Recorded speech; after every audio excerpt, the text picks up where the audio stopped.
Hi hello friends, நீங்கள் எல்லாம் எப்படி இருக்கீங்க? நான் ரொம்ப நல்லா இருக்கிறேன்.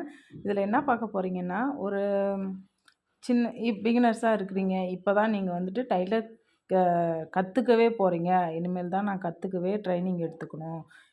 இது வரைக்கும் நான் கற்றுக்கிட்டதே இல்லை.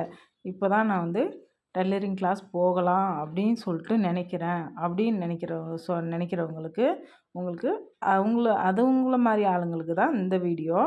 என்னன்னு பார்த்துக்கிட்டிங்கன்னா, இப்போது நிறைய பேர் வந்து பொண்ணுங்க நிறையா படிச்சிருக்கலாம், இல்லை கம்மியாக படிச்சிருக்கலாம், படிச்சுட்டு வீட்டில் இருக்கலாம், இல்லை சில பேர் படிக்காமல் கூட கஷ்டத்தில் இருக்கிறவங்க படிக்காமல் கூட இருக்கலாம். அதை பற்றி எந்த ஒரு தப்பும் இல்லை.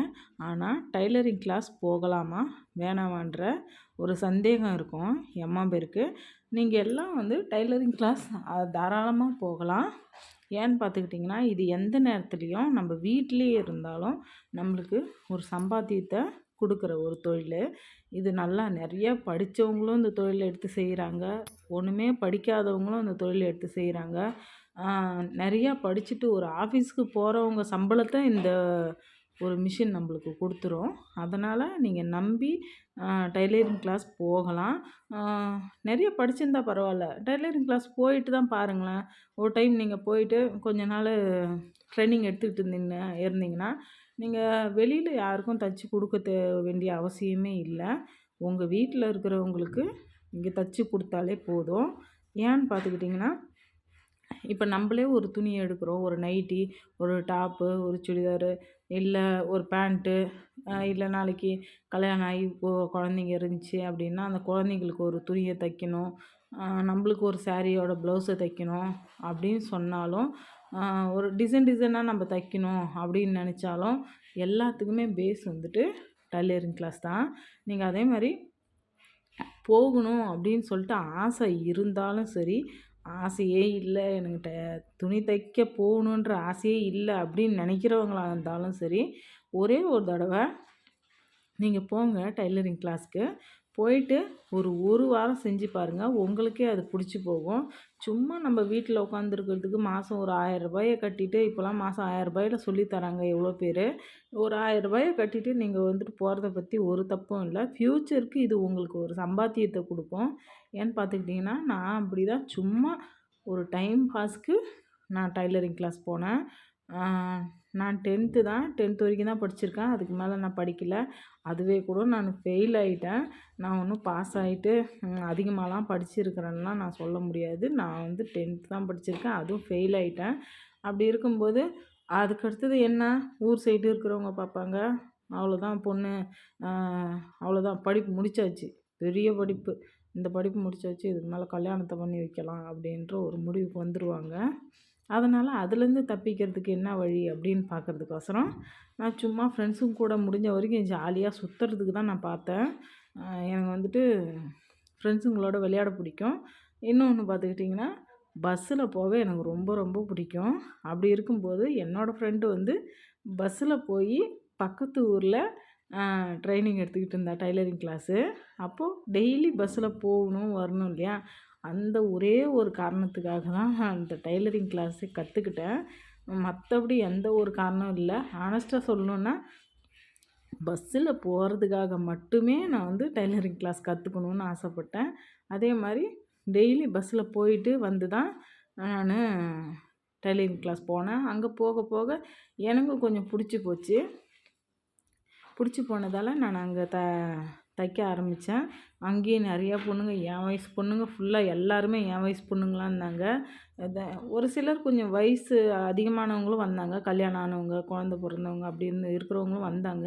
அவங்க இருந்தாலும் அந்த இடத்துக்கு வந்துட்டு பிற்பாடு அவங்க கல்யாணம் ஆனவங்க சீரியஸாக இருப்பாங்க அப்படிலாம் இல்லவே இல்லை. எல்லாருமே ஒரு குஷியாக ஒரு ஹாப்பியாக தான், சந்தோஷமாக எல்லோரும் சிரித்து பேசுறது, எல்லோரும் தமாஸ் பண்ணிக்கிட்டு கிண்டல் பண்ணிக்கிட்டு அப்படி தான் சொல்லி கொடுத்துக்கிட்டு இருந்தாங்க. அப்படி இருக்கும்போது எனக்கு அந்த இடத்துல இருந்து அதை செய்யறதுக்கு எனக்கு ரொம்ப ரொம்ப பிடிச்சி போச்சு. அப்படி நான் வந்துட்டு கற்றுக்கிட்டது தான் இந்த டைலரிங் கிளாஸு. எனக்கு யாரும் வற்புறுத்தி, இல்லை இதில் சம்பாதிக்கணும், இது சம்பாரித்தா தான், இது டைலரிங் கிளாஸ் போனால் தான் எனக்கு வேலை சம்பாதிக்க முடியும் அப்படின்ற ஒரு எண்ணத்தில் நான் போகவே இல்லை. நான் போனது பஸ்ஸில் போகணுன்ற ஒரே ஒரு காரணத்துக்காக போனேன். ஆனால் அங்கே போன பிற்பாடு அப்புறமா என் ஃப்ரெண்டே அந்த கிளாஸ் வந்துட்டு நான் போய் ஒரு 15, 20 நாளில் என் ஃப்ரெண்டு நின்றுட்டா. ஆனாலும் நான் கடைசி வரைக்கும் போனேன். போனாலும் நான் எந்த ஒரு டிசைனும் இது கற்றுக்கல. அதை வந்துட்டு ஃப்யூச்சர் வீடியோவில் போடுறேன். நானும் ப்ளெயின் ப்ளவுஸ் தான், normal blouse plus lining blouse இவ்வளோ மட்டும்தான் நான் கற்றுக்கிட்டது. அது கூட நான் முழுசாக கற்றுக்கிட்டேனான்னு கேட்டிங்கன்னா இல்லவே இல்லை. நான் முழுசாகவும் கற்றுக்கல.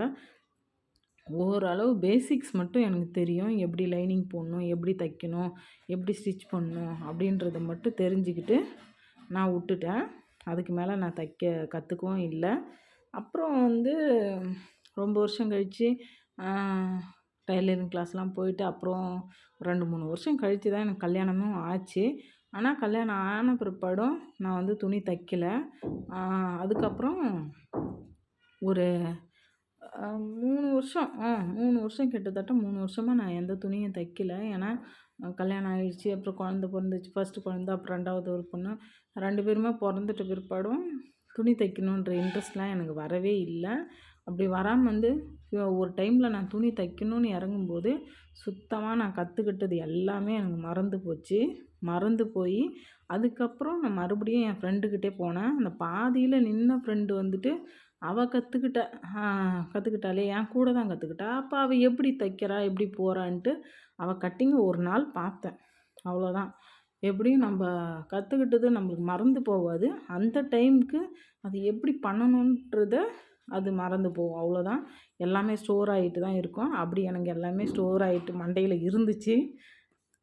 அவளை பார்த்ததுமே எனக்கு கொஞ்சம் ஃபுல்லாகவே அவள் பண்ண கட்டிங்கு, ஸ்டிச்சிங் அது எல்லாமே பார்த்ததுமே எனக்கு ஞாபகம் வந்துடுச்சு. எப்படி நம்ம கட் பண்ணணும், தைக்கணும் அப்படின்றது. அதுக்கப்புறம் சிம்பிளாக ஒரு மிஷின் வாங்கினேன். வாங்கிட்டு இனிமேல் சரி வீட்டிலே தைக்கலாம். நான் வாங்கும்போதே இந்த மிஷின் தான் வாங்கினேன். இது எப்படின்னா புது மிஷினாக நான் வாங்கலை, நான் பழைய மிஷினாக வாங்கினேன்.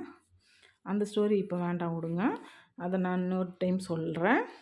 இப்போதைக்கு அந்த இதாக தான் வாங்கினேன். மிஷினை வாங்கிட்டு சும்மா வீட்டிலே தான் போட்டிருந்தேன். வீட்டில் எனக்கு துணி தைப்பேன், எங்கள் பசங்களது கிழிஞ்ச துணி அடிப்பேன். அப்படி தான் அடிக்க ஆரம்பித்தேன். கடைலாம் வைக்கல. மிஷின் வாங்கி கிட்டத்தட்ட ஒரு 3 வருஷத்துக்கு மேலே நான் கடையே வைக்கல. 3 வருஷமாக வீட்டிலே தான் தைச்சிக்கிட்டு இருந்தேன். வீட்டில் மிஷின் போட்டுக்கிறது, தைக்கிறது, என் துணி தான் தைக்கிறது. கஸ்டமருங்களுக்கெலாம் நான் தைக்கிறதே இல்லை. தைச்சி கொடுக்காம எனக்கு மட்டும்தான் தைச்சிக்கிட்டு இருந்தேன். அப்புறம் கஸ்டமருக்கு கொஞ்சம் கொஞ்சமாக இந்த பக்கத்து வீடு, அக்கத்து வீடெலாம் இருக்குது இல்லையா, அவங்களாம் துணி கொடுப்பாங்க. அந்த துணியெலாம் வாங்கி ஒரு துணியாக தைக்க ஆரம்பித்தேன். இந்த பக்கத்து வீட்டுக்காரங்களுக்கு, அப்புறம் தெரிஞ்சவங்களுக்கு, ஃப்ரெண்ட்ஸுக்கு, அது மாதிரி இருக்கிறவங்களுக்கு துணி தைச்சி கொடுக்க ஆரம்பித்தேன். அப்புறம் தான் எனக்கு துணியே வர ஆரம்பிச்சிது. அதுக்கப்புறம் நிறையா துணி வர ஆரம்பிச்சிது. சரி இதுக்கு மேலே வேண்டாம் அப்படின்னு சொல்லிட்டு தான் நான் கடை வச்சேன். கடை வச்ச பிற்பாடு தான் எனக்கு கொஞ்சம் ஒர்க் அவுட் ஆச்சு. இப்போ நானும் வந்துட்டு துணியை தைச்சி சம்பாதிக்கிறேன் அப்படின்னா நான் இந்த டைலரிங் கிளாஸ் கற்றுக்கிட்டதால தான். ஸோ அதனால் நீங்கள் கற்றுக்கணும்னு நினச்சாலும் சரி, இல்லை கற்றுக்க வேண்டாம்னு நினச்சாலும் சரி, பொண்ணாக பிறந்த நம்ம டைலரிங் கிளாஸ் வந்துட்டு சும்மா கற்று வச்சுக்கோங்களேன். அதை பற்றி ஒன்றும் தப்பு இல்லைல்ல. நம்மளுக்கு எப்பயாவது ஒரு டைமில் உதவும் இல்லையா. இப்போ ஒரு பொருள் நம்ம வாங்குகிறோம், அதோட எக்ஸ்ட்ரா ஒரு பொருள் கொடுக்குறாங்க. அது வந்து இன்றைக்கி இல்லைனாலும் ஃப்யூச்சருக்கு என்றைக்காவது உதவும்னு சொல்லிட்டு நம்ம அதை எடுத்து வைக்கிறோம் இல்லையா. அதே மாதிரி தான் ஃப்யூச்சருக்கு என்றைக்காச்சும் நம்மளுக்கு உதவும் அப்படின்ற ஒரு மெத்தடை மனசில் வச்சுக்கிட்டு நீங்கள் டைலரிங் கிளாஸ் கற்றுக்கிட்டிங்கன்னா அதுக்கப்புறம் ஃப்யூச்சருக்கு அது உங்களுக்கு உதவும், கண்டிப்பாக உதவும். பொண்ணாக பிறந்த நம்மளுக்கு என்றைக்கா இருந்தாலும் டைலரிங் கிளாஸ் வந்துட்டு நீங்கள் போயிட்டு இருந்தீங்கன்னா கண்டிப்பாக அது ஒரு நாள் இல்லாட்டியும் ஒரு நாள் உங்களுக்கு கை கொடுக்கும். நீங்கள் வீட்டில் இருந்தே குழந்த பிறந்துருச்சு அப்படின்னா நீங்கள் வெளியில் போய் சம்பாதிக்கிறதுக்கு வாய்ப்பே இல்லை. அந்த டைமில் நம்ம குழந்தைய பார்த்துக்கிட்டு வீட்டில் தான் இருக்கிற மாதிரி இருக்கும். அப்போ நம்மளுக்கு ஃபுல்லாக போர் அடிக்கும். அதையும் இதையும் யோசனை பண்ணிக்கிட்டு டென்ஷன் ஆகிடுவீங்க. அந்த டைமில் நம்மளுக்கு ஒரு டைலரிங் மிஷின் இருந்துச்சுன்னா நீங்கள் அதிக ப்ளவுஸ்லாம் தைக்க தேவையில்ல. ஒரு நாளைக்கு ஒரு ப்ளவுஸ் தைங்க. அப்படி இருந்தால் கூட நம்மளுக்கு வந்து அது உதவியாக தானே இருக்கும். அது ஒன்றும் நம்மளுக்கு உபத்திரம் இல்லை இல்லையா. அதனால் நீங்களும் டைலரிங் கிளாஸ் கற்றுக்கோங்க. இது எப்படின்னா கட்டாயமாக சொல்கிறேன்ட்டு வச்சுக்கலாமே கொஞ்சம். ஏன்னா நம்ம வந்துட்டு இதனால ஒன்றும் வேஸ்ட் ஆக போகிறதில்ல. ஒரு 1000 ரூபாய் செலவாக போகுது. ஒரு துணிய ஒரு நாளைக்கு எடுக்கலன்னு நெனச்சுக்கிட்டு நீங்க இத கத்துக்கங்களேன். இன்னைக்கு நம்ம இந்த துணி எடுக்கணும்னு நெனச்சோம். ஒரு 1000 ரூபாய் துணிய. அந்த துணிய நம்ம எடுக்கல அப்படின்னு சொல்லிட்டு நீங்க கத்து வச்சுக்கிட்டிங்கன்னா, இது ஒரு 1000 ரூபாய் இல்ல, ஒரு 1000 ரூபாய குடுத்து நீங்க கத்துக்கிட்டு இருந்தீங்கன்னா, இது நம்மளுக்கு 1,00,000 1000 ரூபாய கொண்டாந்து குடுக்கும். அப்பேற்பட்ட ஒரு தொழில் தான். நீங்க கத்துக்கிட்டிங்கன்னா, என்னால நீங்க டைலரிங் கிளாஸ் போய் கத்துக்கிட்டிங்கன்னா, எனக்கும் கொஞ்சம் சந்தோஷம். ப்ளீஸ் நீங்களும் டைலரிங் கிளாஸ் போயிட்டு கற்றுக்கோங்க. இந்த வீடியோவை ஃபுல்லாக பார்த்துருந்தீங்கன்னா ரொம்ப ரொம்ப தேங்க்ஸ் ஃப்ரெண்ட்ஸ். நான் சொன்னது உங்களுக்கு உபயோகமாக இருந்துச்சுன்னா எனக்கு கமெண்ட்டில் சொல்லுங்கள். Okay, thank you friends.